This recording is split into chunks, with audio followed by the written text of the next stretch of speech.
Assalamualaikum warahmatullahi wabarakatuh. Sahabat Al-Faidah, siapa orang Indonesia yang pertama kali berangkat haji? Ibadah haji adalah rukun Islam yang kelima. Walaupun hanya diwajibkan bagi yang mampu, banyak umat muslim berusaha keras untuk bisa pergi ke Tanah Suci. Kita sering mendengar kisah tentang seorang petani atau pedagang kecil yang menabung selama bertahun-tahun agar bisa berangkat haji. Namun, meskipun uang sudah cukup, calon jemaah haji seringkali harus menunggu lama karena adanya masa tunggu. Orang Indonesia pertama naik haji. Perjalanan haji masyarakat Indonesia sudah dimulai sebelum masa penjajahan Belanda. Namun, tidak ada catatan pasti mengenai siapa orang Indonesia pertama yang menunaikan ibadah haji. Menurut peneliti asal Belanda, Martin van Bruinessen, dalam artikelnya Mencari Ilmu dan Pahala di Tanah Suci, Orang Nusantara Naik Haji.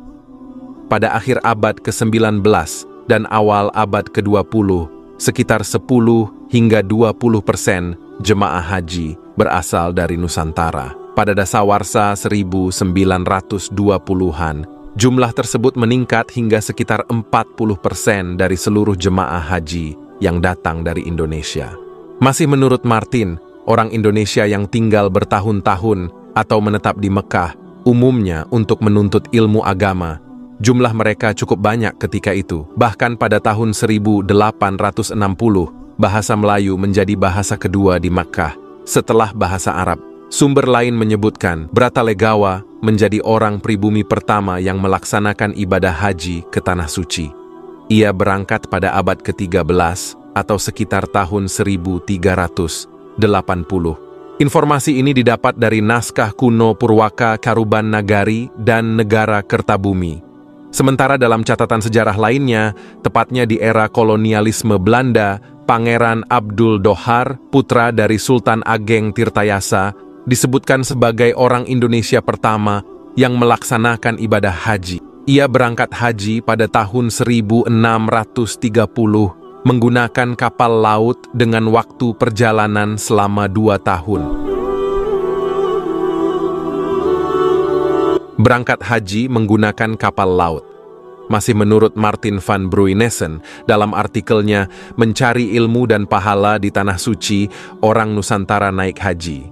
Pada abad ke-19 dan awal abad ke-20, calon jemaah memerlukan waktu yang lama dan menghadapi perjalanan laut yang berbahaya. Perjalanan haji harus dilakukan dengan perahu layar yang sangat tergantung pada musim. Setelah itu, mereka menumpang kapal dagang. Tak hanya satu kapal dagang yang dinaiki, tetapi berganti-ganti.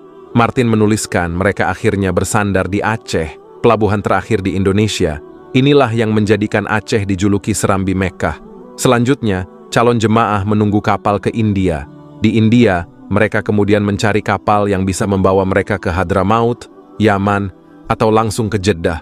Perjalanan ini bisa memakan waktu setengah tahun sekali jalan, bahkan lebih.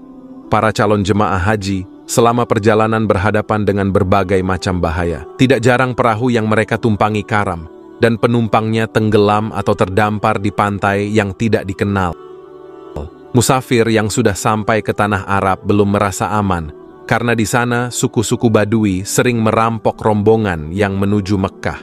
Tidak jarang juga wabah penyakit melanda jemaah, baik di perjalanan maupun di tanah Arab.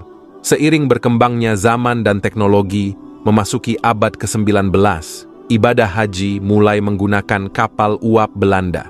Karena begitu banyaknya jemaah haji, pemerintah Belanda menyediakan kapal uap khusus untuk mengangkut mereka. Pada masa itu, perjalanan haji dengan kapal uap hanya memakan waktu 6 bulan, dengan biaya sekitar 1.000 gulden atau setara dengan 70 juta rupiah saat ini. Durasi perjalanan yang cukup lama menyebabkan banyak jemaah haji terjangkit penyakit seperti cacar, beri-beri, dan bronkitis. Bahkan ada yang sampai meninggal.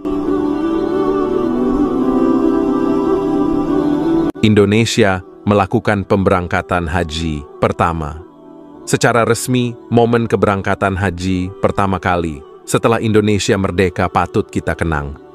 Peristiwa ini dikenal dengan sebutan Misi Haji Satu Republik Indonesia pada tahun 1948 atau 3 tahun setelah Indonesia memproklamirkan kemerdekaannya.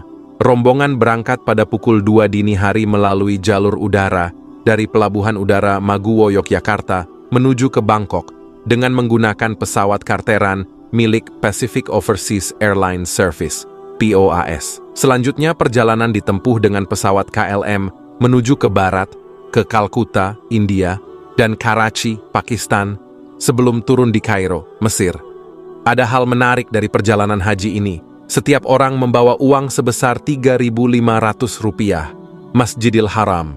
Dulu dan sekarang kawasan Masjidil Haram jauh sebelum kemerdekaan Indonesia tentu saja tidak semegah sekarang.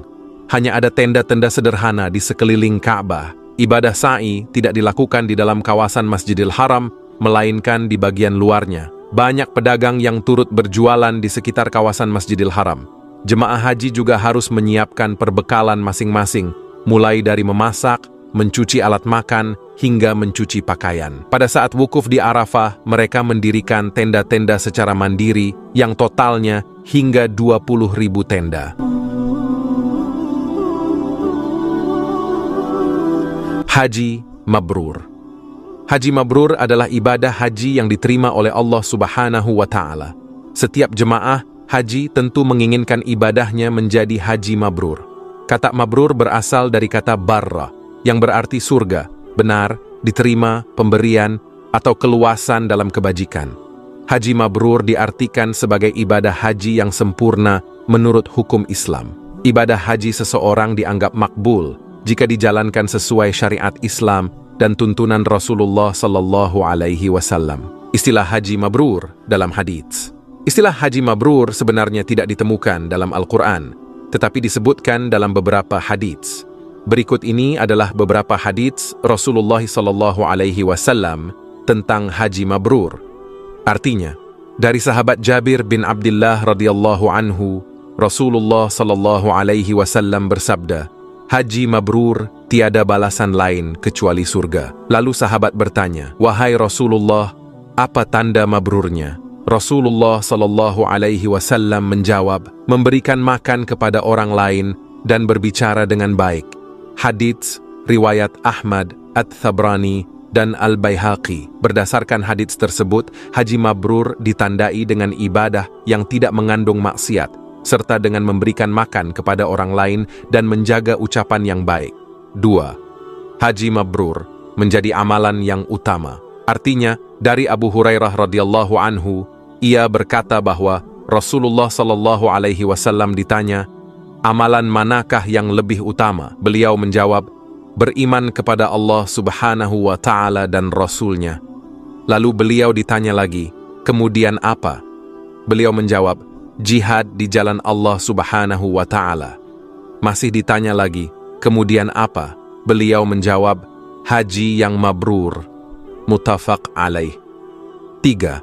Haji mabrur mendapat balasan surga. Artinya, dari Abu Hurairah radhiyallahu anhu pula, bahwa Rasulullah Sallallahu Alaihi Wasallam bersabda, "Umroh ke umroh berikutnya adalah penutup dosa di antara 2 kali umroh itu. Sedangkan haji mabrur tidak ada balasan baginya selain surga." Muttafaq alaih. 4. Orang yang hajinya mabrur kembali suci seperti baru dilahirkan. Artinya, dari Abu Hurairah radhiyallahu anhu, ia berkata mendengar Rasulullah Sallallahu Alaihi Wasallam bersabda, "Barang siapa mengerjakan haji, lalu ia tidak berbuat kelalaian dan tidak pula mengerjakan dosa, maka ia akan kembali dari ibadah hajinya itu, sebagaimana pada hari ia dilahirkan oleh ibunya, yakni tidak ada dosa dalam dirinya sama sekali." Muttafaq alaih. 5. Haji mabrur termasuk sebaik-baiknya jihad. Artinya, dari Aisyah radhiyallahu anha, ia berkata kepada Nabi Sallallahu Alaihi Wasallam, "Ya Rasulullah, kita mengetahui bahwa jihad adalah seutama-utama amalan. Maka dari itu, apakah kita, kaum wanita, tidak baik mengikuti jihad?" Beliau lalu menjawab, "Bagi engkau semua kaum wanita, maka sebaik-baiknya jihad ialah mengerjakan haji yang mabrur." Hadits riwayat Bukhari. Itulah 5 hadits Rasulullah Sallallahu Alaihi Wasallam tentang haji mabrur. yang diantaranya menggambarkan tanda, ciri-ciri, dan keutamaannya. Semoga para jemaah haji yang melaksanakan ibadahnya di tahun ini dapat kembali dengan haji yang mabrur. Sahabat Al-Faidah, jangan lupa untuk like, komen, dan subscribe untuk konten bermanfaat lainnya. Terima kasih sudah menyimak. Wallahu a'lamu bis-shawab. Wassalamualaikum warahmatullahi wabarakatuh.